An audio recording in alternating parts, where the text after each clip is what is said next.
1 Kings, chapter 8, verse 53, through chapter 10, verse 29. For thou didst separate them from among all the people of the earth, to be thine inheritance, as thou spakest by the hand of Moses thy servant, when thou broughtest our fathers out of Egypt, O Lord our God. And it was so, that when Solomon had made an end of praying all this prayer and supplication unto the Lord, he arose from before the altar of the Lord, from kneeling on his knees with his hands spread up to heaven. And he stood and blessed all the congregation of Israel with a loud voice, saying, Blessed be the Lord that hath given rest unto his people Israel, according to all that he promised. There hath not failed one word of all his good promise, which he promised by the hand of Moses his servant.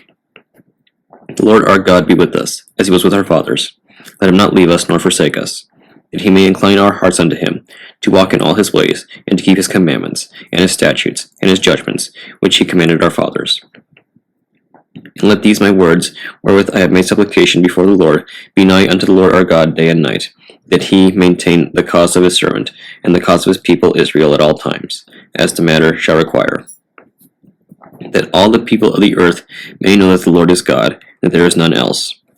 Let your heart therefore be perfect with the Lord our God, to walk in his statutes, and to keep his commandments, as at this day. And the king and all Israel with him offered sacrifice before the Lord. And Solomon offered a sacrifice of peace offerings, which he offered unto the Lord, 22,000 oxen, and 120,000 sheep. So the king and all the children of Israel dedicated the house of the Lord. The same day did the king hallow the middle of the court that was before the house of the Lord. For there he offered burnt offerings and meat offerings, and the fat of the peace offerings, because the brazen altar that was before the Lord was too little to receive the burnt offerings and meat offerings, and the fat of the peace offerings. And at that time Solomon held a feast, and all Israel with him, a great congregation, from the entering in of Hamath unto the river of Egypt, before the Lord our God, 7 days and 7 days, even 14 days. On the 8th day he sent the people away, and they blessed the king, and went unto their tents joyful and glad of heart, for all the goodness that the Lord had done for David his servant, and for Israel his people. And it came to pass, when Solomon had finished the building of the house of the Lord, and the king's house, and all Solomon's desire which he was pleased to do, that the Lord appeared to Solomon the second time, as he had appeared unto him at Gibeon. And the Lord said unto him, I have heard thy prayer and thy supplication that thou hast made before me. I have hallowed this house which thou hast built, to put my name there forever, and mine eyes and mine heart shall be there perpetually. And if thou wilt walk before me, as David thy father walked, in integrity of heart and in uprightness, to do according to all that I have commanded thee, and wilt keep my statutes and my judgments, then I will establish the throne of thy kingdom upon Israel forever, as I promised to David thy father, saying, There shall not fail thee a man upon the throne of Israel. But if ye shall at all turn from following me, ye or your children, will not keep my commandments and my statutes which I have set before you, but go and serve other gods and worship them, then will I cut off Israel out of the land which I have given them, and this house, which I have hallowed for my name, will I cast out of my sight. And Israel shall be a proverb and a byword among all people. And at this house, which is high, every one that passeth by it shall be astonished, and shall hiss, and they shall say, Why hath the Lord done thus unto this land and to this house? And they shall answer, Because they forsook the Lord their God, who brought forth their fathers out of the land of Egypt, and have taken hold upon other gods, and have worshipped them, and served them. Therefore hath the Lord brought upon them all this evil. And it came to pass at the end of 20 years, when Solomon had built the 2 houses, the house of the Lord, and the king's house. Now Hiram the king of Tyre had furnished Solomon with cedar trees and fir trees, and with gold according to all his desire. That then King Solomon gave Hiram 20 cities in the land of Galilee. And Hiram came out from Tyre to see the cities which Solomon had given him, and they pleased him not. And he said, What cities are these which thou hast given me, my brother? And he called them the land of Cabul unto this day. And Hiram sent to the king 60 talents of gold. And this is the reason of the levy which King Solomon raised, for to build the house of the Lord, and his own house, and Millo, and the wall of Jerusalem, and Hazor, and Megiddo, and Gezer. For Pharaoh, king of Egypt, had gone up and taken Gezer, and burnt it with fire, and slain the Canaanites that dwelt in the city, and given it for a present unto his daughter, Solomon's wife. And Solomon milled Gezer, and Beth-horon the nether, and Baalath, and Tadmor in the wilderness in the land. And all the cities of store that Solomon had, and cities for his chariots, and cities for his horsemen, and that which Solomon desired to build in Jerusalem, and in Lebanon, and in all the land of his dominion. And all the people that were left of the Amorites, Hittites, Perizzites, Hivites, and Jebusites, which were not of the children of Israel. Their children that were left after them in the land, whom the children of Israel also were not able to utterly destroy, upon those did Solomon levy a tribute of bond service unto this day. But the children of Israel did Solomon make no bondmen. They were men of war, and his servants, and his princes, and his captains, and rulers of his chariots, and his horsemen. These were the chief of the officers that were over Solomon's work, 550 which bare rule over the people that wrought in the work. But Pharaoh's daughter came up out of the city of David unto her house which Solomon had built for her. Then did he build Millo. And 3 times in a year did Solomon offer burnt offerings and peace offerings upon the altar which he built unto the Lord, and he burnt incense upon the altar that was before the Lord.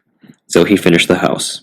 And King Solomon made a navy of ships in Ezion-Geber, which is beside Eloth, on the shore of the Red Sea, in the land of Edom. And Hiram sent in the navy his servants, shipmen that had knowledge of the sea, with the servants of Solomon.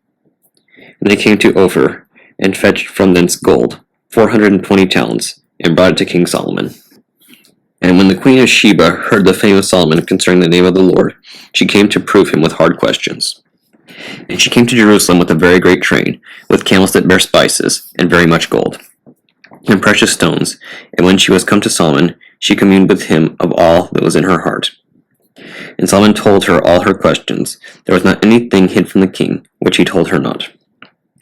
And when the queen of Sheba had seen all Solomon's wisdom, and the house that he had built, and the meat of his table, and the sitting of his servants, and the attendance of his ministers, and their apparel, and his cupbearers, and his ascent by which he went up unto the house of the Lord, there was no more spirit in her. And she said to the king, It was a true report that I heard in mine own land of thy acts and of thy wisdom. Howbeit I believed not the words until I came, and mine eyes had seen it. And, behold, the half was not told me. Thy wisdom and prosperity exceedeth the fame which I heard. Happy are thy men, happy are these thy servants, which stand continually before thee, and that hear thy wisdom.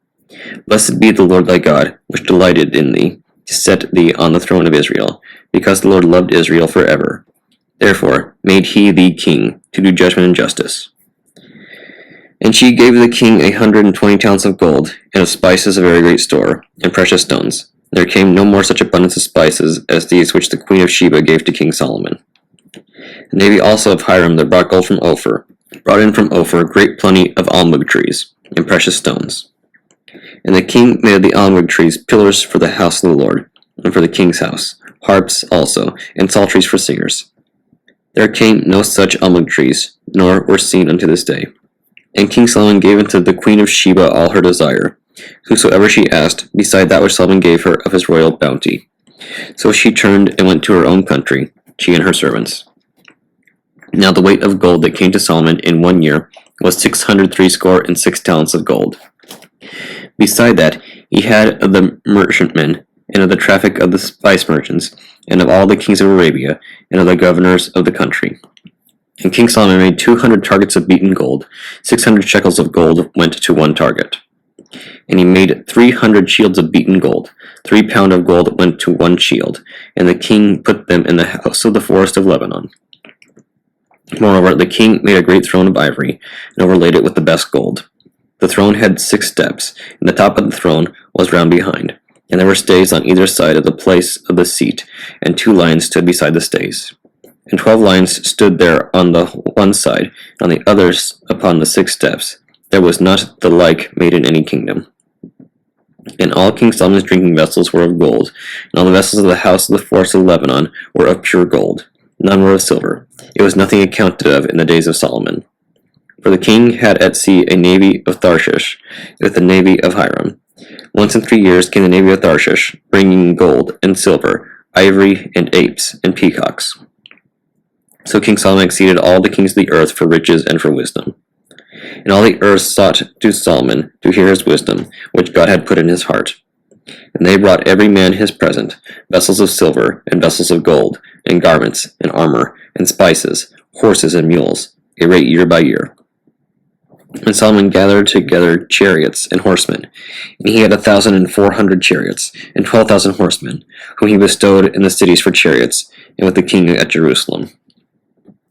And the king made silver to be in Jerusalem as stones, and cedars made he to be as the sycamore trees that are in the vale for abundance. And Solomon had horses brought out of Egypt, and linen yarn. The king's merchants received the linen yarn at a price. And a chariot came up and went out of Egypt for 600 shekels of silver, and a horse for 150. And so for all the kings of the Hittites, and for the kings of Syria, did they bring them out by their means. Psalm 119, verses 129 through 144. Pay. Thy testimonies are wonderful, therefore doth my soul keep them.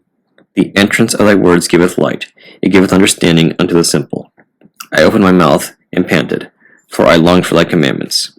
Look thou upon me, and be merciful unto me, as thou usest to do unto those that love thy name. Order my steps in thy word, and let not any iniquity have dominion over me. Deliver me from the oppression of man, so will I keep thy precepts. Make thy face to shine upon thy servant, and teach me thy statutes. Rivers of waters run down mine eyes, because they keep not thy law. Zadi. Righteous art thou, O Lord, and upright are thy judgments. Thy testimonies that thou hast commanded are righteous and very faithful. My zeal hath consumed me, because mine enemies have forgotten thy words. Thy word is very pure, therefore thy servant loveth it. I am small and despised, yet I do not forget thy precepts. Thy righteousness is an everlasting righteousness, and thy law is the truth. Trouble and anguish have taken hold on me, yet thy commandments are my delights. The righteousness of thy testimonies is everlasting. Give me understanding, and I shall live. Proverbs chapter 22, verses 16 through 21.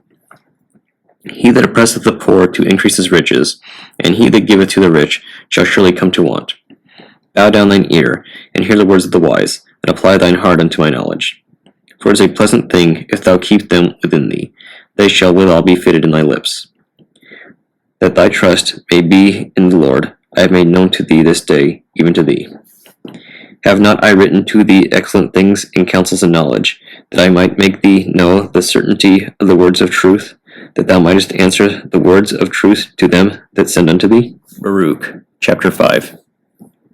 Put off, O Jerusalem, the garment of thy mourning and affliction, and put on the comeliness of the glory that cometh from God forever. Cast about thee a double garment of righteousness, which cometh from God, and set a diadem on thine head of the glory of the everlasting. For God will show thy brightness unto every country under heaven. For thy name shall be called of God forever, the peace of righteousness, and the glory of God's worship. Arise, O Jerusalem, and stand on high, and look about toward the east, and behold thy children gathered from the west unto the east by the word of the Holy One, rejoicing in remembrance of God. For they departed from thee on foot, and were led away of their enemies. But God bringeth them unto thee, exalted with glory, as children of the kingdom. For God hath appointed that every high hill and banks of long continuance should be cast down, and valleys filled up, to make even the ground, that Israel may go safely in the glory of God. Moreover, even the woods and every sweet-smelling tree shall overshadow Israel by the commandment of God. For God shall lead Israel with joy in the light of his glory, with the mercy and righteousness that cometh from him.